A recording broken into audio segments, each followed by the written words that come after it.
After reflecting on what I really want out of life and a wife, I have to be honest with myself that the answer between you and I, for me, is no. I mean, is your mind made up? That is what I said, yes. Okay. All right, cool. To say I'm disappointed is an understatement. I am devastated for Alex's dad. I know there might be issues. Something more must have taken place. But for me to have this man turn around and say, because you fell asleep when my parents were here and you didn't communicate with me, we're done, makes me believe that there's more to the story than we're being told. Makes me believe there's more to the story than we're being told. And I wish we would find out. Because if they're recording these people, why are they not showing us everything? Every time there's an issue, we're just hearing after the event has happened. We're not actually getting to see the footage of it. So what's the purpose of having cameras follow these people if we're not seeing anything? Anyway, I digress. Hey there, thanks for stopping by. It's Valerie. Welcome to my channel. If you're new here, don't forget to subscribe, click the like button, turn on the notification bell for when I upload new videos, and definitely leave a comment. In this episode, I'll be reviewing Love is Blind, Season 7, Episode 10.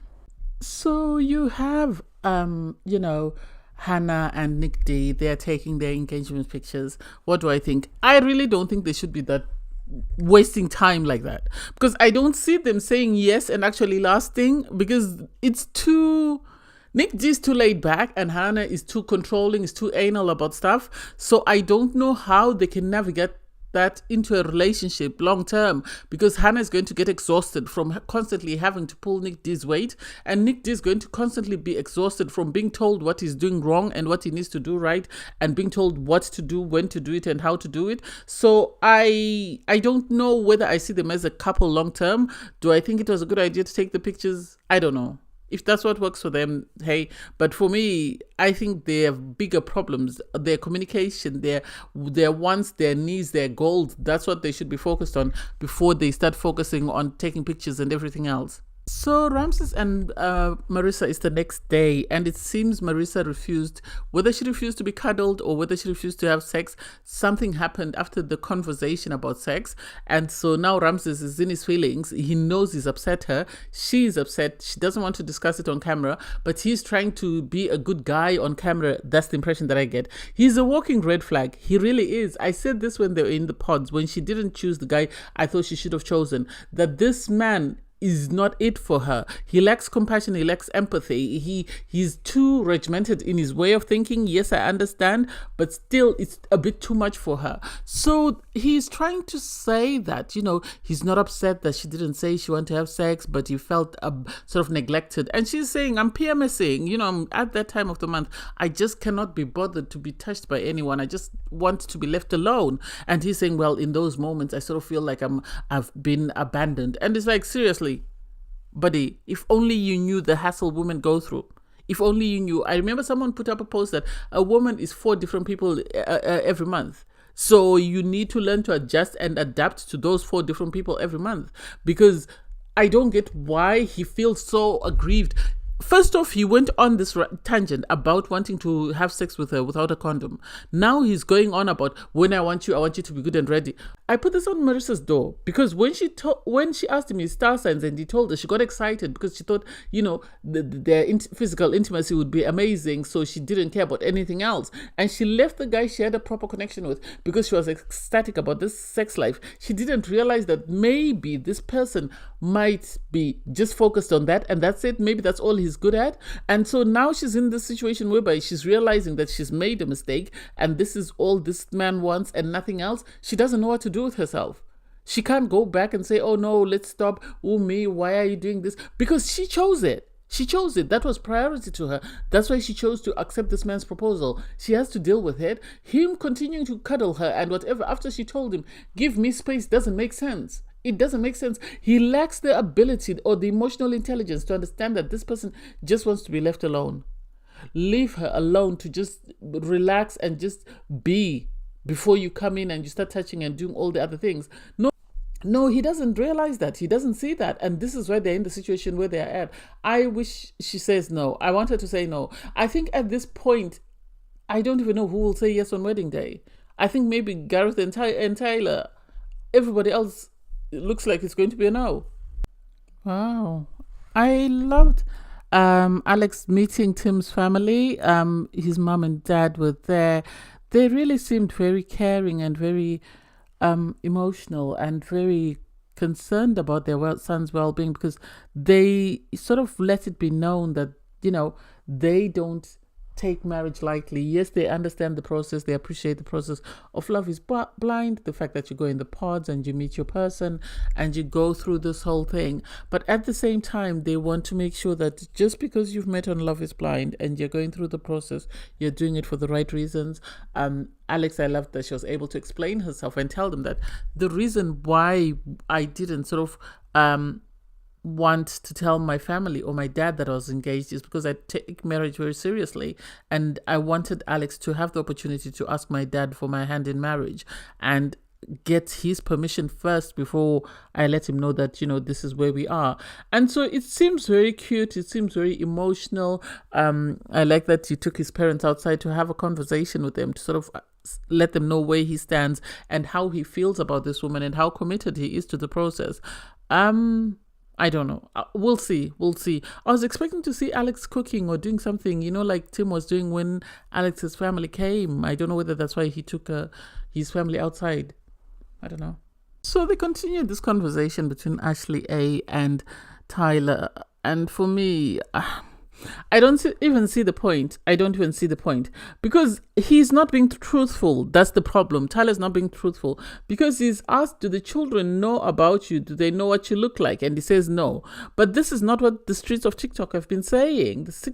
The streets of TikTok have been saying he's an involved dad. He's actually got pictures. Apparently, they were taken down from his social media, but he had pictures of himself with the kids, his mom with the kids. So I don't get why he just wasn't 100% truthful, unless he told her off camera and they've decided to keep it as private as possible, because it doesn't make sense to me why he would lie when he knows that whoever the parents are for the children that he's donated to are going to see it and they're going to have opinions about it. And now with more episodes coming, if they were angry before, I can only imagine how they feel now, because he's saying that he had a friend who wanted a baby but couldn't afford a sperm donor, so they used him. And so for me, I don't know. For Ashley to say we'll take it day by day, I think he should have put a pause on it. If they're meant to be, they're very spiritual people. If they're meant to be, they'll be. They can always have their wedding after the show. They don't need to have their wedding on the show. It's not like when the show ends, you're told that you can't date the person you're with. No, I think she should have taken time out to actually review and investigate and find out and make sure that everything she's being told is truthful. And once she's convinced it's truthful and she's happy with the responses that she's been given, then she can decide whether or not she wants to say yes to this man on wedding day. Because at the moment, she's just going on faith and going on what he says, and what he says isn't honest because he didn't tell her until she found out, or until he told her last minute. I think maybe someone must have told him that you need to tell him about the children, because why else didn't he tell her way in advance, even in the pods? I don't know. They decided to give it a go, and we'll see how long that lasts. You have Gareth and Taylor. Gareth and Taylor, they're non-problematic. I think their only issues is their parents' concerns in regards to the experiment and how genuine or authentic it is, because apparently it seems Garrett's mom is now concerned and she might not attend the wedding. I think she's going through a lot. I think that it's not only that her son is getting married, but I think the fact that he's getting married and he's going to be moving away once he's got married with his wife, I think this is a lot for anyone to take. And I think this is why she feels the way she does about her son getting married. And so he's now sort of saying that she might not attend the wedding. It's not you, it's just the process. And it's like, but she's already met Taylor. Did she not like her when she met her then? What is it in particular that she's concerned about? Because her son has made a decision. If she doesn't want him to get married, then she needs to tell him, and he needs to say, okay, let's leave it until after the experiment. If we are meant to be, we will be. They did this letter writing thingy with Taylor's grandparents' letters. That was cute because they were doing this for their wedding and they wanted it there for, their guests to sort of be sort of motivated to write something on their wedding, which I felt was very cute and very heartwarming. I like the fact that Taylor actually asked that, what do you think we can do for your mother? Because to make her feel involved or a part of this whole process. And so it's going to be insightful to see what they come up with. You have Hannah and Nick D. They are, at some sort of theme park, it seems, and they're sort of climbing on things and stuff. And afterwards, they have a conversation. I think that relationship is not going to work because, as I said before, it comes across as patronizing. It comes across as though Hannah feels like she knows way more than this man, so she can't benefit or she can't learn anything from him. And sadly for him, he's not speaking up for himself because I think he wants to be on the show. So as a result, he's in this relationship with someone who's always undermining him, sort of belittling him, and he's not saying anything. And it's like, you need to speak up for yourself. You need to speak up for yourself, because what's the point in continuing on with this charade? Yeah, he did talk about, at times you make me question, you make me feel like I'm dumb because you question some of my choices, some of my decisions, some of the things that I do. If I ask you something, you look at me like, why don't I know it? And she is saying, I am surprised that at 28 you don't know as much as I do. And it's like, people have different experiences in life. People are raised differently. You can't expect everybody to move on the same wavelength as you. So I wish she was more patient with him if she feels he's the man she's going to marry. Otherwise, they both need to pack it up and go. I don't even know why we continue to watch Marissa and that man. I don't know whether it's because they don't have that many couples left and everybody keeps jumping ship, because they're talking about planning a wedding and she's trying to make sure that this wedding doesn't remind him of his previous wedding, or it doesn't look like his previous wedding. And it's like, girl, do what makes you happy. Do what makes you happy. Everything else doesn't matter. Whether or not it reminds him of his previous wedding, I don't get it. They were trying to arrange, how to set up. She doesn't want an aisle. She wants everybody to be mixed up because they're joining two families. And it's like, it's going to be a hectic. It's going to be hectic for the producers, because they will now have to want to label people. And how will they label them if everyone is all over the place? But hey, it is her wedding. She's free to choose what she wants for her wedding. And it seems now it's, she's over that time of the month and she's very frisky. So he was happy because she was all cuddly, kissy, touchy. And it's like, this is going to be an emotional roller coaster every time. That time of the month they're going to butt heads, because he's going to want to be cuddly, whatever. She's not going to be in the mood. So I don't get it, and I don't know how long they can continue to sort of push this rock up a hill. And then Tim and Alex, I'm devastated because you have Tim waiting to speak to Alex. Alex, it seems she's come from work and she just wants to sit down and eat. So he asks to have a conversation with her. During the conversation, he's unhappy because apparently after filming, Alex went and took a nap while his parents were there, and he was upset that, his parents had driven for 10 hours and she didn't have the patience to just at least sit around and talk to them. And she says, I'd spoken to them for hours on end. I'd been busy at work, so I just needed a nap because I take naps throughout the day. I would understand with her family history that maybe there is a risk that she might have the same condition as her parents. And so I think on that part, it depends. Did she go to sleep because she didn't want to spend time with his parents, or did she go to sleep because she really was exhausted? I think that's something he should have looked into. He wasn't happy that she didn't respond to his messages throughout the day, and she says she was busy at work. I feel like, this is how I feel. I feel like after the issue they had in Mexico, I think Tim was just going through the motions just for the sake of it and hoping to see a glimmer of light. And so when they came back and he met her parents, he really was excited and happy and expected her to do the same for his parents as he had done for her parents. But sadly, she is very laid back and very relaxed.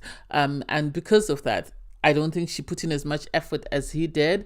And I have a feeling his parents must have complained because of the way he reacted to it. I think if they were sort of saying maybe she's doing this for the cameras, and once the cameras go, she's actually going to be worse, which I don't think is a fair assessment or fair judgment. I really don't think so. And for him to sort of say, I'm done with you, I don't want to ever see you, it's not that deep. There must be something else. Really, there must be something else. I feel like it's either whatever happened in Mexico, he never got over it, or he must have told her family about her family's medical history, and they were worried that maybe she carries the same gene or she might end up with the same condition, and so this is why they felt it wasn't a good look for them. Or it's just maybe her family felt like she didn't like them and she was going to be one of those daughters-in-law whereby the husband's family can never be comfortable in their household, so they decided to sort of get him to cut and run before things got really serious. So I don't know, whatever it is, you could see she was devastated, because she even asked him, after getting my dad so emotional and asking him for my hand in marriage, why would you do this to me? And I told you I wanted to see this to the very end. And it's like, to the very end of what you wanted to stay on the show until the very end, or you wanted to stay till the very end until you said yes? Which is it? I don't quite understand it. And so it makes me side eye her as well, to say, was she going through this because she really wanted to get married, or was she going through this just because she wanted to be on the show? Which is it? I don't know how I feel about Geek Squad today. They have been one of my favorites, and I'm sort of questioning them, because it seems Gareth received a text message from his ex and he liked the message, and whether he told Taylor or whether the producers told Taylor, I don't know how Taylor found out. So Taylor found out an hour before the party, and she wasn't happy. She really wasn't happy. So she had a conversation with him that, when you get a message from someone like that, you need to let them know that you are engaged and you can't be communicating with them, because at the end of the day, I've been cheated on before and I don't want to sort of start to question you. And so this is where I'm at. I think this is why she wanted to see his Instagram, because I remember after they got their phones back, she asked to see his Instagram, and he showed her his Instagram. And it's like, but you can't be dictating to him and sort of telling him every single thing you want him to do, because this man really likes you and you don't want to turn him off by being too demanding or too commanding.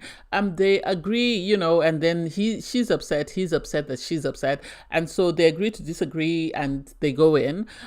You have everybody come in, but you have Alex and Tim come in separately, and the girls are asking, Alex, so what's going on? And she says, we still haven't talked since the day he walked out. She's asked, do you want to talk to him? She said no, because he said he didn't want to talk to me. And I think her biggest disappointment is the fact that he spoke to her dad, asked for her hand in marriage, wrote this letter, and then turned around and said no. This is why she's upset. To some extent, I give him credit for breaking it up before the wedding, because it would have been terrible for her dad to walk her down the aisle only for him to turn around and say no. So I give him credit for turning her down and saying no, but still, it's not a good look. He doesn't seem bothered. He's enjoying himself with the guys.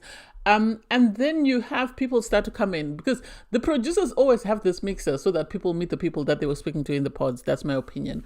Bowden comes in, and you obviously you have the girls wanting to know who's that guy, the boys want to know who's that girl, and immediately Marissa is like, oh, okay. She has a conversation with him and Ramses, which I didn't like. I felt awkward because the way she was sort of making out with Ramses as though to reassure Ramses that she had moved on. They had this conversation where they were asking, am I what you thought I was going to be, blah, blah, blah. She says, I thought you were going to be short and whatever. I think she's just trying to make sure she doesn't rock the boat for her relationship with Ramses. That's the impression that I get, because she knows how Ramses can be. Ramses can be very confrontational, and so I think this is something that she doesn't want. Yeah, Ramses said, I'll walk away and leave you to have a conversation, but he kept coming back, and it's like, are you allowing them to have a conversation, or are you wanting to see what they'll do if you give them the opportunity? Marissa said, seeing him has reassured her that she made the right decision. No, it hasn't. Whether it's because she's not physically attracted to him, I feel like he was a better person character-wise as compared to Ramses. Yes, Ramses might rock her world at night, but at the end of the day, character-wise, I still feel like Bowden was her person. Well, Ashley then, starts to talk to the girls and say, she's been going through a lot with Tyler because of his thing, and then you have Alex yap out that, oh, he's got a couple of kids. She says, they're through a surrogate, whatever, and it's like, well, he says his friends were gay, he's got a lesbian couple that he helped to conceive, but I wouldn't be going on international TV, actually, because Netflix is international, and saying things without verifying them. because the rumors coming out are not the best. And especially with the latest episodes dropping, apparently more has come out. I haven't followed it because it's too exhausting. It's mind-numbing for me. So you then have Tyler sit down with Gareth, Taylor and Ashley, and so they're just chatting, and it comes up that Gareth received this text message. Gareth is sort of saying, I responded and told her that we can't talk because I'm seeing someone. This gets Taylor in her feelings because she's saying, you didn't tell me that you responded. You said you received a message, but you didn't tell me that you responded to the message. Now I feel some type of way. And it's like, don't make it that deep. Don't make it that big a deal than it needs to be. He's made a mistake. You've spoken to him, and that's it. And so for her to ask to see his phone, it's like, no, this is now controlling. This is now unhealthy. This is becoming toxic. The two of you are doing amazingly well. You don't need to go down this road. It became uncomfortable. So you had Ashley and Tyler sort of saying, we'll give you a moment. And then Taylor said, no, I need a moment. So she walked off to the toilet and Ashley went with her. And it was really sad that they are at this point. And it's like, it doesn't have to be that deep. It really doesn't have to be that deep. You have Ashley A having a conversation with Hannah. Here is a problem. Nick D is going to be put off by Hannah when he sees this conversation, because this is not it. She's talking about her sex life with Nick D. She's talking about how he lacks certain things or how prudish she is and stuff. And it's like, this is going to be played by everybody to see. Yes, you're whispering in a corner, but Netflix has you all mic'd up. So they're going to play this because this is what they're longing for. They're not getting the drama between exes. So they're going to run with this. And for you to say he's like an 18-year-old, at times you have to... That was inappropriate. That was an inappropriate conversation. I don't feel this is where she should have said it. I think if anything, she should have said it off camera. I feel like Hannah sees herself as the more mature one in the relationship, as the more advanced one, as the more knowledgeable. And she feels like she's teaching Nick a lot of stuff. And this is why she's very comfortable in sort of undermining him and making these comments that are inappropriate, in my opinion. So Nick sits down with Katie. Apparently Katie was his number one for a long time. Before he chose to sort of go with Hannah.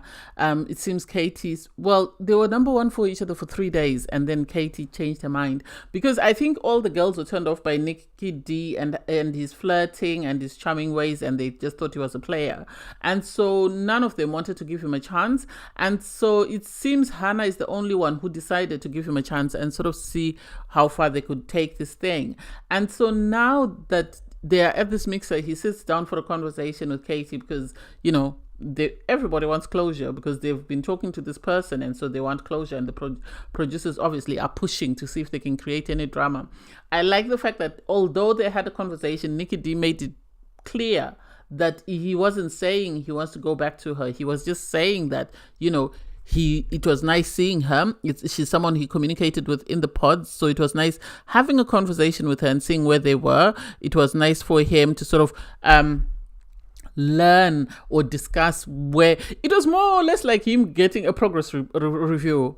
That's more or less what it seemed like, because she told him, you are always flirty in your conversations. You need to stop that. You need to try and just lead with who you are, because you are an amazing person. So you don't need to sort of try and charm people by telling them what you feel they want to hear. Instead, just be honest and tell people the truth, and they're going to like you regardless of whatever.